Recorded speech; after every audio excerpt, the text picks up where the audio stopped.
Ayan, good morning mga gastador. Eto na naman tayo. So ayun na nga, dahil fresh na ang lola nyo, dahil bagong ligo na. Uy, kailangan pala maligo kahit na nilalamig kasi mga ngati. But anyways, ang purpose ng video na to is i-haul natin yung mga products ni Coco, yung mga binibigay niyang freebies. Alam niyo na yarn. So guys, eto na sila, pinagsama-sama ko na sila dito. Unfortunately, they are not complete anymore kasi alam niyo ba last night, my husband was like watching the whole time. Tapos pagising ko ng kanina madaling araw, nakita ko na lang yung pile ng mga pinagkainan niya, yung mga balat. And I was like, bakit mo naman kinain yan? Hindi ko pa yan na video. Siyempre, as a normal husband, sabi niya lang sa akin, anong gagawin dito? Like, di ba? Nakakagigil! Alam niyo naman yan guys, di ba? If you're a content creator and you are saving something because that's going to be your next content, tapos ginamit, kinain o kung ano pa man ginawa ng ibang tao dyan, manggigigil ka talaga. Masusuntog mo talaga para kang si Manny Pacquiao. Pero ayun na nga guys, since nangyari ng mga dapat mangyari, let's move on. Kung ano na lang yung mga nandito, yun na lang yung ating titikman and I will share you whatever thoughts that I have. Uy, English yun, B! So we will start with this sunflowers kasi kung bumibili talaga kayo kay Coco, madalas ito yung kanilang mga freebies. Meron silang sunflower seed na caramel flavor and the other color is yung kanilang, I believe this is just normal, siguro salted lang siya, yung kulay blue. So let's start with yung ating original flavor.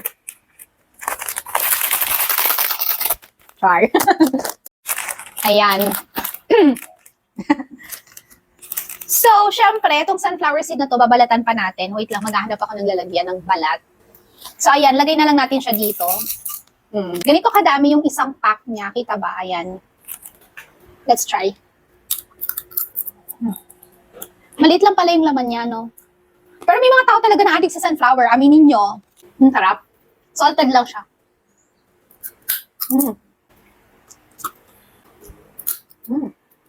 Ayan, ganito lang kalit yung kanyang laman. Meow, vlogger yan. Sarap. In fairness, definitely I will buy it again. Kung meron silang 1 kilo nito, bet ko siya. So, next yung kanilang caramel flavor. Ayan, lagay natin ulit dito. Tingnan natin kung anong mas masarap, kung caramel or yung original taste.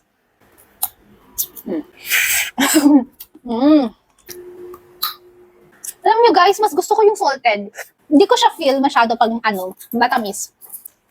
In case guys, ito lang yung recommended ko, yung kulay blue. Yung caramel, hindi ko siya masyadong depth. So moving forward, binigyan din nila ako nito.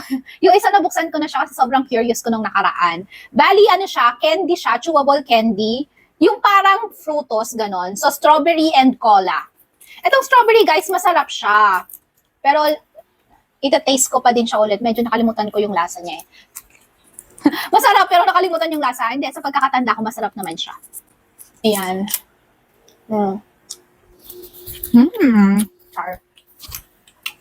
Sarap siya. Kung umay ka sa buhay mo, ayan, pag kumain ka tapos na umay ka, pwede. And then, let's try yung cola. Ay, ganyan siya guys, oh. Chewy siya talaga. Medyo mahirap pang tanggalin eh, oh. Baka makain niyo yung balat kasi sumasama. So, ito siya.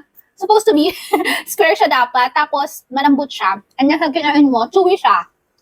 Pero hindi siya bubblegum. Between the two, guys, ito yung strawberry. Tapos, ito yung cola. Not recommended the cola. Masyadong strong yung flavor. And, hindi ko feel yung pagka-milky niya. Yung milky tapos cola. Hindi ko bet. Strawberry for the go. Next product natin, isa sa mga ina-expect ko talaga na masarap, itong kanilang slice cake. So yung isa is lactobacillus cake. Ito yon. Ayan, small lactive skin emerald. Tapos ito naman, sweet and soft na white peach cheesecake flavor. Ayan. Mag-start tayo dito kay lactobacillus. Uy! Sabi ko naman, di ba, dun sa mga previous video ko, mahilig talaga ako sa sponge cake. Ano to? Siguro, to maintain the moist. Kaya siya may ganito. So, let's see. First bite. Ay! Hindi ko siya masyadong bet, B. Uy, siya pa. Masarap yung cake, pero yung feeling niya, yung sa gitna, ayan, makita niya, meron siyang hati dito.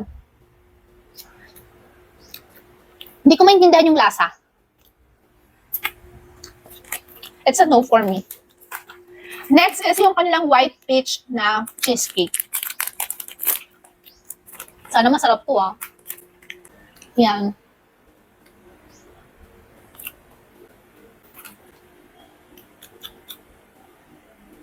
Parang mayonnaise na may strawberry.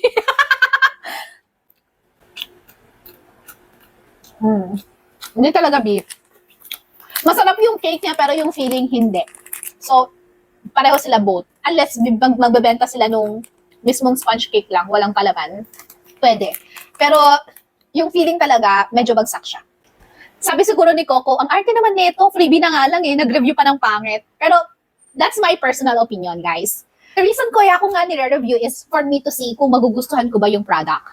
So, kung naniniwala kayo sa akin, edi goods. Kung hindi naman, you can still try for your own. Diba? So, next naman natin is itong kanilang macarons. I have 3 flavors here. Hindi ko alam kung ito lang yung mga flavors nila. Pero ang meron ako dito is strawberry taste, lemon taste, at saka creamy taste. Start ako dito sa creamy taste, yung kanilang parang kulay blue. Ah, okay. Para siyang sandwich din. Ayan, na may filling sa gitna. Coco!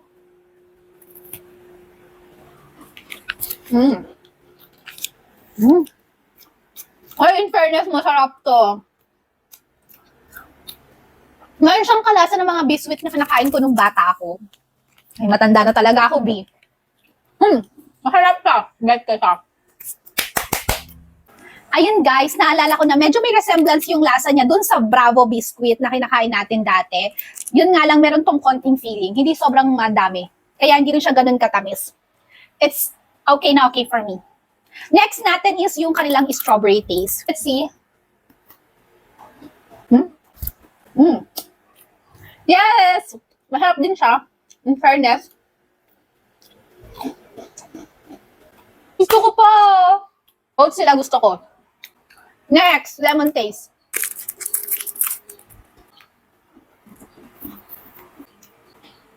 Ito siya, masarap naman siya, pero hindi ko gusto yung aftertaste na parang, lasang candy. Siguro kung mahilig ka sa lemon, yes. Pero for me, hindi ko talaga siya masyadong get. Siyempre, ubusin ko pa din, sayang, no? Last but not the least is yung kanilang Miko. Itong Miko is chocolate sandwich cream. Guys, hindi talaga ako mahilig sa mga cookies na ganito eh. Pero tingnan natin kung magugustuhan ko ba to. Ayan, ganyan siya kalaki. Siyempre, meron din siyang filling.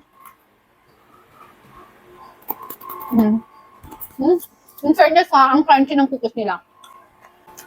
Masarap naman siya. Pero walang special. Parang just like that, ganon.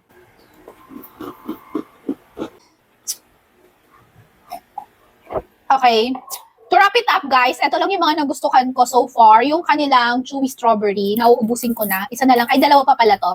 And then, bet ko din to, yung kanilang macaron na creamy taste. Ito yung pinakagusto ko sa kanilang tatlo. Pero okay din yung strawberry, kaya i-recommend na din natin. Ayan. And yung kanilang sunflower na original. Ayan lang yung mga nagustuhan ko. Yung mga sponge cake nila, hindi siya lang talaga worth it for me and the other products. So, ayan. Kung naniniwala kayo sa akin, ito lang yung bilhin ninyo. Ayan, creamy taste, strawberry taste, sunflower original, yung salted, kulay blue yon, at yung kanilang strawberry na chewy candy. Yun lang. Bye-bye, everyone!